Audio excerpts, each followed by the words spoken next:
क्या हुआ माँ? आपने अचानक ऑफिस फ़ोन करके बुला लिया। नेहा हड़बड़ाई हुई थी। क्यों? मैं अपनी बहू के साथ इस शानदार रेस्टोरेंट में कॉफ़ी नहीं पी सकती हूँ। मैंने अपना स्वर सम्मान करने की बहुत कोशिश की, लेकिन हो नहीं पाया। नेहा, दरअसल घर पर इतने लोग हैं कि हम लोग खुलकर बात नहीं कर पाते, इसलिए यहाँ बुलाया। तुम दोनों में, मतलब विनय और तुम्हारे बीच सब सही चल रहा है ना? मेरे प्रश्न पूछने भर की देर थी कि उसके चेहरे पर वही सन्नाटा पसर गया जो सुबह अम्मा जी की बात, देखो बहू, पता नहीं कब यमराज मुझे लेने आ जाएं, जल्दी से मुझे परदादी बना दो, सुनकर पसर गया था। न लज्जा से गल गुलाबी हुए थे, न मुस्कान खिली थी। बस यत्रवत अपना बैग उठाकर ऑफिस के लिए निकल आई थी। वहाँ विनय और कैथलीन अभी भी साथ हैं, वो अलग नहीं हुए हैं। वो शांत भाव से कॉफ़ी पीते हुए बोली, मेरे हाथ से कप छूटते छूटते बचा। उसको सब पता है। एक बार जी में आया भोलेपन से पूछूं, कौन कैथलीन? फिर अपनी सताही सोच पर घिन आ गई। हिम्मत जुटाकर पूछा, अभी साथ हैं? मतलब आप सब लोगों ने मुझे बलि का बकरा बनाकर सजाकर काटने के लिए विनय से शादी करवाई। नेहा रुलाई रोकते हुए फट पड़ी। आपको पता था ना कि विनय और कैथलीन का इतने सालों से अफेयर चल रहा था। वो अलग धर्म की है, इसलिए आप लोग तैयार नहीं हुए। लेकिन मुझे क्यों बीच में घसीटा?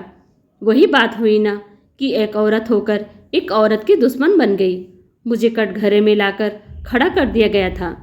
गलत आरोप नहीं लगाए जा रहे थे। सब जानते हुए भी दबाव बनाकर विनय को शादी के लिए राजी किया था। नेहा, हम सबको लगा था कि शायद शादी के बाद सब ठीक हो जाएगा।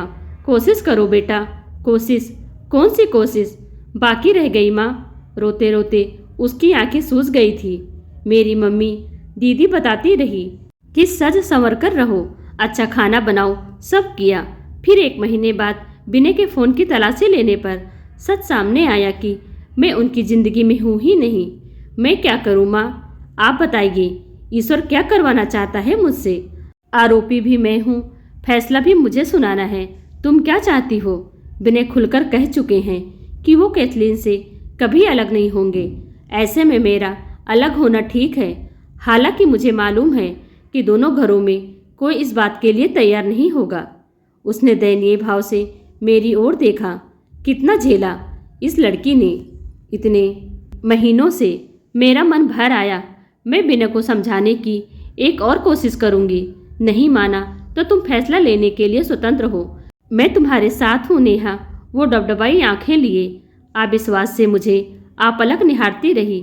सच माँ, आपको ये चिंता नहीं कि सब लोग क्या कहेंगे? मुझे पता है लोग क्या कहेंगे।